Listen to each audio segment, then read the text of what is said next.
الحمد لله وحده والصلاة والسلام على من لا نبي بعده وعلى آله وأصحابه أجمعين. أما بعد فأعوذ بالله من الشيطان الرجيم. بسم الله الرحمن الرحيم. والفجر وليال عشر والشفع والوتر والليل إذا يسر. وقال الله سبحانه وتعالى: واذكروا الله في أيام معدودات. وقال النبي صلى الله عليه وسلم: ما من أيام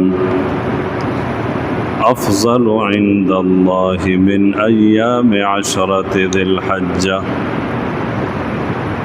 وقال النبي صلى الله عليه وسلم: من كان له ساعة ولم يضحِ فلا يقربن مصلانا، أو كما قال النبي صلى الله عليه وسلم. صدق الله العظيم وصدق رسوله النبي الكريم، ونحن على ذلك لمن الشاهدين والشاكرين، والحمد لله رب العالمين. تمام احباب درود شریف پڑھیں. اللهم صل على محمد وعلى آل محمد كما صليت على إبراهيم وعلى آل إبراهيم إنك حميد مجيد. اللهم بارك على محمد وعلى آل محمد كما باركت على إبراهيم وعلى آل إبراهيم إنك حميد مجيد. میرے محترم دوستو، عزیز بھائیو، یہ دن عشرۂ ذو الحجہ کے دن ہیں، اور حدیث شریف میں ذی الحجہ کے پہلے 10 دنوں کی بڑی فضیلت آئی ہے کہ تمام دنوں کے اعمال میں سب سے افضل عشرۂ ذی الحجہ کے اعمال ہیں. ما من ایام عند اللہ افضل من عشرۃ ذی الحجہ، یعنی عشرۂ ذی الحجہ کے اعمال اللہ کو بہت زیادہ محبوب ہے، اللہ کے ہاں بہت افضل ہیں. ان 10 دنوں کا عمل جو کہ عید الاضحیٰ سے پہلے یہ جو 10 دن ہیں، تو یہ 10 دن اللہ رب العزت کو بہت زیادہ محبوب ہے، اور ان 10 دنوں کا عمل بھی اللہ کو بہت زیادہ محبوب ہے. قرآن کریم میں والفجر ولیال عشر اللہ تعالیٰ فرماتے ہیں فجر کی قسم اور 10 راتوں کی قسم. تو بہت سارے مفسرین رحمہم اللہ نے یہاں اسی مہینے کی پہلے 10 دن کی راتیں مراد لی ہیں، اسی مہینے کی. تو ان 10 دنوں، ان 10 راتوں کی اللہ رب العزت قسم فرما رہے ہیں. اس سے معلوم ہوا کہ جس چیز کی قسم کھائی جاتی ہے وہ کتنا افضل ہوتا ہے. تو ان 10 دنوں کے اعمال اللہ کو بہت پسند ہے، اللہ کو بہت محبوب ہے. ان 10 دنوں میں خصوصیت کے ساتھ 3 عمل زیادہ سے زیادہ کرنے چاہیے. خصوصیت والے 3 اعمال. پہلا عمل ہے اللہ کا ذکر، ذکر اللہ کی کثرت۔ ذکر اللہ کی یاد ہے، ذکر اللہ تعالیٰ سے تعلق ہے، ذکر اللہ رب العزت کی طرف بندے کی توجہ ہے، ذکر بندے کی اللہ تعالیٰ سے محبت کی علامت ہے۔ اور جتنی بھی عبادات ہیں ان تمام عبادات میں ذکر وہ عبادت ہے جس کے بارے میں اللہ فرماتے ہیں کہ اس کو کثرت سے کرو۔ یا ایھا الذین آمنوا اذکروا اللہ ذکرا کثیرا، ذکر ہر وقت کرتے رہو، کثرت سے کرتے رہو۔ یہ جو ہم نمازیں پڑھتے ہیں، عبادات کرتے ہیں، ان کے اوقات ہیں۔ ظہر کے وقت ظہر پڑھ لی، پھر عصر پڑھ لی، پھر مغرب، عشاء، فجر ہے۔ فرض نمازوں کے، فرض عبادات کے اوقات ہیں، لیکن ذکر ایسی عبادت ہے اس کا کوئی وقت نہیں ہے، ہر وقت آپ اللہ کا ذکر کریں۔ اور یہ اس لیے کثرت سے کرنے کا حکم ہے کہ بندہ صرف فرض عبادات کر کے اللہ سے غافل نہ ہو جائے، اللہ سے دور نہ ہو جائے۔ تو فرض عبادات کا اللہ نے وقت مقرر فرمایا، اور پھر ذکر کے لیے کوئی وقت مقرر نہیں فرمایا۔ یہ اس بات کی طرف اشارہ ہے، اللہ چاہتے ہیں کہ میرا بندہ ہر وقت مجھ سے جڑا رہے، مجھ سے غافل نہ ہو، ہر وقت مجھے یاد کرتا رہے۔ اٹھتے بیٹھتے، سوتے جاگتے، چلتے پھرتے، سفر میں، حضر میں، بازار میں، گھر میں، دفتر میں، ہر جگہ پر اللہ کا ذکر کرو، ذکر کرو، ذکر کرو۔ پھر باقی عبادات کے لیے کچھ احکامات ہیں کہ آپ نے نماز پڑھنی ہے، اس کے لیے وضو کرنا ہے، نماز پڑھنی ہے آپ نے اس کے لیے قیام کرنا ہے، نماز پڑھنی ہے اس کے لیے آپ نے اچھے کپڑے پہننے ہیں، شرائط ہیں، احکامات ہیں۔ لیکن ذکر کیا فرمایا؟ قیاماً، قعوداً، بیٹھے لیٹے، سوتے جاگتے، جلوت میں، خلوت میں، ہر وقت اللہ کو یاد کرتے رہو۔ اور ایک حدیث شریف میں آتا ہے کہ جب رسول اللہ صلی اللہ علیہ وسلم نے عشرہ ذی الحجہ کے ایام کی فضیلت ارشاد فرمائی تو پھر فرمایا فَأَكْثِرُوا فِيهِنَّ التَّكْبِيرَ وَالتَّحْلِيلَ وَالتَّسْبِيحَ، لہٰذا ان 10 دنوں میں تکبیر، اللہ اکبر، اللہ اکبر کثرت سے کرو، التحلیل، لا الہ الا اللہ کثرت سے پڑھو، التسبیح، سبحان اللہ کثرت سے پڑھو۔ اکثروا فیہن، ان ایام عشرہ ذی الحجہ میں کثرت سے اللہ کا ذکر کرتے رہیں، اس لیے کہ یہ دن بہت قیمتی دن ہے، آپ بہت قیمتی دنوں میں ہیں، لہٰذا اللہ کا ذکر کرتے رہیں، کثرت سے کرتے رہیں۔ ایک صحابی آئے، رسول اللہ صلی اللہ علیہ وسلم سے پوچھا افضل العمل، کوئی افضل عمل بتائیں یا رسول اللہ۔ ارشاد فرمایا لا یزال لسانک رطبا بذکر اللہ، آپ کی زبان ہر وقت اللہ کے ذکر سے تر و تازہ رہے۔ پڑھتے رہیے سبحان اللہ، اللہ اکبر، لا الہ الا اللہ، اٹھتے بیٹھتے جاگتے چلتے پھرتے۔ اور ان ایام عشرہ ذی الحجہ میں تو خوب ذکر کیجئے۔ حضرت ابو ہریرہ رضی اللہ عنہ، حضرت ابن عمر رضی اللہ عنہما، ان کے بارے میں آتا ہے کہ یہ بازار جا رہے ہوتے تھے تو تکبیر پڑھتے تھے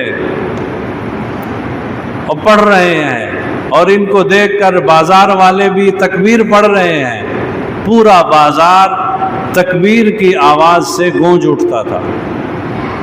تکبیر پڑھ رہے ہیں، اللہ اکبر اللہ اکبر، لا الہ الا اللہ واللہ اکبر، اللہ اکبر وللہ الحمد، تکبیر پڑھ۔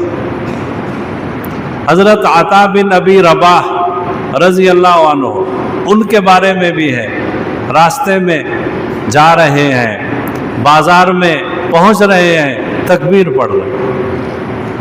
حضرت ثابت بنانی رحمت اللہ علیہ، بڑے بزرگ گزرے، ان کے بارے میں آتا ہے بیان کر رہے ہوتے تھے، واز کر رہے ہوتے تھے، بیان کرتے کرتے شروع ہو جاتے تھے، اللہ اکبر اللہ اکبر، لا الہ الا اللہ واللہ اکبر، اللہ اکبر وللہ الحمد، سبحان اللہ۔ ان الفاظ میں دیکھیں کتنا مزہ ہے، ان الفاظ کے پڑھنے میں کتنا مزہ ہے۔ یہی تکبیر تشریق کے الفاظ بھی ہیں، یہی تکبیر تشریق، وہ جو 9 ذی الحجہ کی صبح سے پڑھی جاتی ہے وہ یہی۔ اور بعض حضرات نے تکبیر تشریق میں ایک بڑا عجیب نکتہ بھی لکھا ہے کہ حضرت ابراہیم علیہ السلام حضرت اسماعیل علیہ السلام کو ذبح کرنے کے لیے، اللہ کے حکم پر عمل کرنے کے لیے تیاری کر رہے تھے۔ جبرائیل علیہ السلام اللہ تعالیٰ کے حکم سے جنت سے ایک مینڈھا لے آئے، تو جبرائیل علیہ السلام نے سوچا ایسا نہ ہو ابراہیم علیہ السلام جلدی کریں اور اسماعیل علیہ السلام کو ذبح کر دیں، تو انہوں نے زور زور سے دور سے پڑھنا شروع کیا، اللہ اکبر اللہ اکبر، مطلب ہے کہ میں آ رہا ہوں، جلدی نہیں کرنا۔ پھر جب وہ آ گئے اور جنت سے مینڈھا لے آئے اور ابراہیم علیہ السلام نے دیکھا تو آگے والا جملہ انہوں نے پڑھا، لا الہ الا اللہ واللہ اکبر۔ اور اسماعیل علیہ السلام نے جب یہ سنا کہ اللہ رب العزت نے ہماری قربانی کو قبول کر لیا اور جنت سے مینڈھا بھیج دیا، تو انہوں نے تیسرا جملہ پڑھا، اللہ اکبر وللہ الحمد۔ تکبیر تشریق تیار ہو گئی، اللہ اکبر لا الہ الا اللہ واللہ اکبر، اللہ اکبر وللہ الحمد، پڑھتے رہیں، یہ تکبیر تشریق پڑھتے رہیں۔ یومئذ تحدث اخبارہا، قیامت کے دن یہ زمین گواہی دے گی، جن راستوں سے چلتے ہوئے ہم نے تکبیر تشریق پڑھی، وہاں کے درختوں نے سنا، پتھروں نے سنا، دیواروں نے سنا، جس مخلوق نے سنا، قیامت کے دن زمین کے ذرے، وہ درخت، وہ پتھر، وہ مٹی، وہ دیواریں، وہ سب قیامت کے دن گواہی دیں گے کہ یہ فلاں صاحب اس راستے سے گزرے تھے اور ذکر کرتے ہوئے جا رہے تھے، تکبیر پڑھتے ہوئے جا رہے ہیں۔ تو ایک تو تکبیر تشریق وہ ہے جو 9 ذی الحجہ سے شروع ہوگی، وہ پڑھنا تو ضروری ہے، وہ نماز کے بعد پڑھی جاتی ہے۔ اور ایک ان 10 دنوں میں ہر وقت اللہ کا ذکر کرتے رہے۔ تو ان 10 دنوں کا پہلا عمل ہے کثرت سے اللہ کا ذکر کرنا، اور دوسرا عمل ان 10 دنوں کا محبوب عمل، خاص عمل، وہ ہے روزہ رکھنا اور رات کو عبادت کرنا۔ حدیث شریف میں کہ ان 10 دنوں میں سے کسی ایک دن کا روزہ، 10 ذی الحجہ کو تو روزہ رکھنا جائز نہیں ہے، اس سے پہلے پہلے جو 9 دن ہیں، ان 10 دنوں میں کسی ایک دن کا روزہ 1 سال کے روزوں کا برابر ہے، 1 سال کے روزوں کا ثواب ہے کسی ایک دن کا روزہ۔ اور جو 9 تاریخ کا روزہ ہوگا، 9 ذی الحجہ کا روزہ ہوگا، ایک تو اس کی فضیلت یہ ہے کہ وہ 1 سال کے روزوں کا ثواب ہے، دوسری اس کی فضیلت یہ ہے کہ اس ایک دن کے روزے کی برکت سے اللہ رب العزت 1 سال گزشتہ کے گناہ اور 1 سال آنے والے ایڈوانس کے صغیرہ گناہوں کو اللہ رب العزت ایک روزے کی برکت سے معاف فرما دے۔ کتنی بڑی فضیلت! تو ان 10 دنوں میں 9 دن روزہ رکھنا، اور بالخصوص 9 تاریخ کا روزہ رکھنا، اگر اللہ نے استطاعت دی ہے تو 5، 6، 7، 8 ان دنوں میں بھی روزہ رکھیں، ورنہ 9 ذی الحجہ کا روزہ تو ضرور رکھنا ہے انشاءاللہ ثم انشاءاللہ۔ ٹھیک ہے، انشاءاللہ 9 ذی الحجہ ہمارے ہاں کب آئے گا؟ منگل والے دن، بدھ والے دن عید ہے، تو اس سے پہلے والا دن 9 ذی الحجہ کا، تو 9 ذی الحجہ کو انشاءاللہ سب نے روزہ رکھنا ہے۔ ٹھیک ہے، گھر والوں کو بھی بتانا ہے، کتنی بڑی فضیلت ہے۔ مرد بھی روزہ رکھیں، خواتین بھی روزہ رکھیں، 1 سال کے روزوں کا ثواب، 2 سال کے صغیرہ گناہ معاف، اور اللہ تعالیٰ توفیق دے تو ان 10 دنوں میں جو راتیں ہیں ان میں بھی عبادات کر لیں، کچھ دیر کے لیے کر لیں۔ حدیث شریف میں آتا ہے کہ ان 10 دنوں کی راتوں میں عبادت کرنا ایسا ہے جیسا کہ آپ شب قدر، لیلۃ القدر میں عبادت کر رہے ہیں۔ تو دن کو روزہ ہے، رات کی عبادت شب قدر کی عبادت کی طرح ہے۔ پہلا عمل ہے ان 10 دنوں میں کثرت سے اللہ کا ذکر کرنا، دوسرا عمل ہے دن کا روزہ، رات کا قیام، رات کی عبادت، اور تیسرا خاص عمل جو کہ آپ سب جانتے ہیں وہ ہے قربانی۔ یہ 10 ذی الحجہ کے دن ہوتی ہے، 10 کو نہ ہو سکے تو 11 ہے، 11 کو نہ ہو سکے تو 12 ہے۔ رسول اللہ صلی اللہ علیہ وسلم نے مدینہ منورہ میں ہر سال قربانی کی ہے، ہر سال، اور قربانی کرنے کا حکم دیا ہے، قربانی کرنے کی ترغیب دی ہے۔ اور حضرت علی رضی اللہ عنہ قربانی کر رہے تھے تو 2 دمبے ذبح کر رہے تھے، تو کسی نے پوچھا 2 کیوں کر رہے ہیں؟ کہا ایک اپنا کر رہا ہوں اور ایک مجھے رسول اللہ صلی اللہ علیہ وسلم نے وصیت فرمائی تھی کہ علی میری قربانی بھی کرتے رہنا۔ اب دیکھیے رسول اللہ صلی اللہ علیہ وسلم نے اپنی زندگی میں قربانی کی، قربانی کرنے کا حکم دیا، ترغیب دی، پھر اس دنیا سے جا رہے ہیں تو وصیت کر کے جا رہے ہیں کہ میرے لیے قربانی کا سلسلہ چلتا رہے، اور اللہ رب العزت نے چلایا۔ 1400-1500 سال سے کتنے امتی ہیں جو عید الاضحیٰ کے موقع پر ایک قربانی اپنے محبوب صلی اللہ علیہ وسلم کے لیے بھی کرتے ہیں۔ یہ اس قربانی والے عمل کی محبوبیت اور افضلیت کی علامت کہ آپ صلی اللہ علیہ وسلم کو قربانی والا عمل اتنا محبوب تھا، قربانی کی ترغیب دی، قربانی کی وصیت کی، اور قربانی کو اتنا چاہا کہ میرا یہ سلسلہ چلتا رہے اور انشاءاللہ قیامت تک چلے گا۔ ہم میں سے کتنے نمازی بھائی ہیں جو ماشاءاللہ مجھے آ کے بتاتے ہیں استاد جی ہم نے ایک حصہ اور ایک قربانی رسول اللہ صلی اللہ علیہ وسلم کی طرف سے بھی کی ہے۔ مزہ آ جاتا ہے۔ اور رسول اللہ صلی اللہ علیہ وسلم نے فرمایا من کان لہ سعۃ، جس کے پاس وسعت ہو، گنجائش ہو، وہ قربانی نہیں کرتا تو فرمایا فلا یقربن مصلانا، وہ ہماری عیدگاہ کے قریب بھی نہ آئے۔ ناراض ہیں. اگر کوئی صاحب استطاعت قربانی نہیں کر رہا تو رسول اللہ صلی اللہ علیہ وسلم ناراضگی کا اظہار فرما رہے ہیں. اور آج کل بعض لوگوں میں یہ مشہور ہے کہ جی دوسرے کی طرف سے قربانی نہیں ہو سکتی، مرحوم کی طرف سے قربانی نہیں ہو سکتی. غلط ہے. آپ اپنی قربانی کریں. اپنے والد مرحوم ہیں ان کی طرف سے کریں، اپنی والدہ مرحومہ ہے ان کی طرف سے کریں، رسول اللہ صلی اللہ علیہ وسلم کی طرف سے کریں. سب جائز ہے.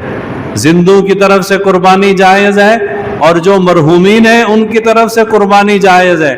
علی رضی اللہ عنہ کی حدیث سنن ابی داود میں موجود ہے کہ حضرت علی رضی اللہ عنہ ایک قربانی اپنی کر رہے اور ایک قربانی رسول اللہ صلی اللہ علیہ وسلم کی کر رہے ہیں. آپ صلی اللہ علیہ وسلم تو اس دنیا سے چلے گئے. خواہ مخواہ لوگوں کو پریشان کرتے ہیں جی مرحومین کی طرف سے قربانی نہیں ہوتی. تو تیسرا خاص عمل ہے عشرہ ذی الحجہ میں قربانی کرنا. تو 3 عمل ہو گئے عشرہ ذی الحجہ کے، یاد کر کے جائیں. پہلا عمل ابھی سے بھول گئے تو کریں گے کیا؟ پہلا عمل ذکر اللہ کی کثرت. ہر وقت اٹھتے بیٹھتے چلتے پھرتے سبحان اللہ، بازار میں دفتر میں مسجد میں آتے ہوئے جاتے ہوئے اللہ اکبر لا الہ الا اللہ واللہ اکبر اللہ اکبر وللہ الحمد پڑھتے رہیں اس کو پڑھتے رہیں. دوسرا عمل روزہ رکھنا اور رات کا قیام، جتنی وسعت ہو سکے. کم سے کم درجہ یہ 9 ذی الحجہ کا روزہ تو ضرور رکھنا ہے. اور تیسرا عمل ہے قربانی کرنا. اللہ تعالی ہم سب سے راضی ہو جائے اور اللہ تعالی ہم سب کو یہ اعمال کرنے کی توفیق نصیب فرمائے. آمین ثم آمین. وآخر دعوانا ان الحمد للہ رب العالمین.